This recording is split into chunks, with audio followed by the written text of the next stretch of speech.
I wanted to point out that everybody feels this way sometimes. Everybody.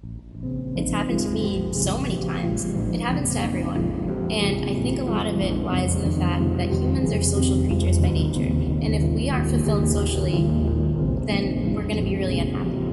And unhappiness manifests itself in many different ways. You can be depressed, you can be angry, you could just be completely reserved and sad, and in effect, you draw yourself away from other people, and that makes the problem worse.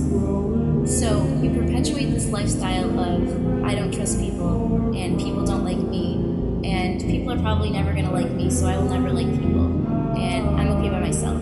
But the fact is that you're so unhappy because you're alone. And when you realize that you're lonely, you don't really remember how to fix it because you spent so much time avoiding people. So when the time comes when you're just completely sick of being so sad that you just want to fix everything and you want to do whatever it takes to make sure that you'll never have to be this sad again, that's when you have to realize that it really doesn't matter very much what people think of you. And the fact is that everyone cares what people think about them. That's also human nature. It'd be crazy if you didn't. I mean, I could walk around naked outside, but I do care about being known as the town streaker, so I don't do it. But you should do whatever makes you happy, within reason. And if that means that you're lonely and you want friends, then you have to go places.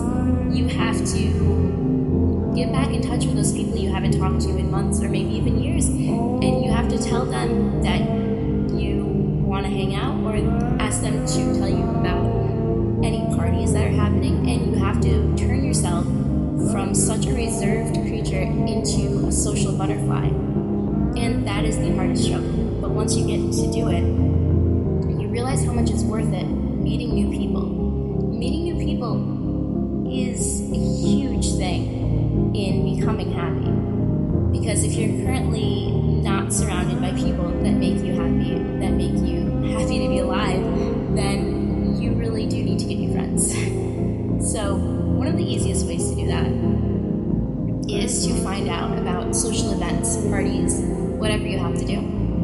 And be confident that you are an interesting person, no matter what you have told yourself for years, no matter what you've heard negative people say about you. The fact is that if someone only has negative things to say about you, their opinion honestly doesn't matter, because they were never going to give you a chance in the first place. And if you only have negative things to say about yourself, I'm sorry, but that opinion doesn't matter either. Because every person is responsible for their own happiness. And if you really don't want to be sad anymore, you have to take matters into your own hands. You have to become happy by changing your attitude. And it really is all about attitude.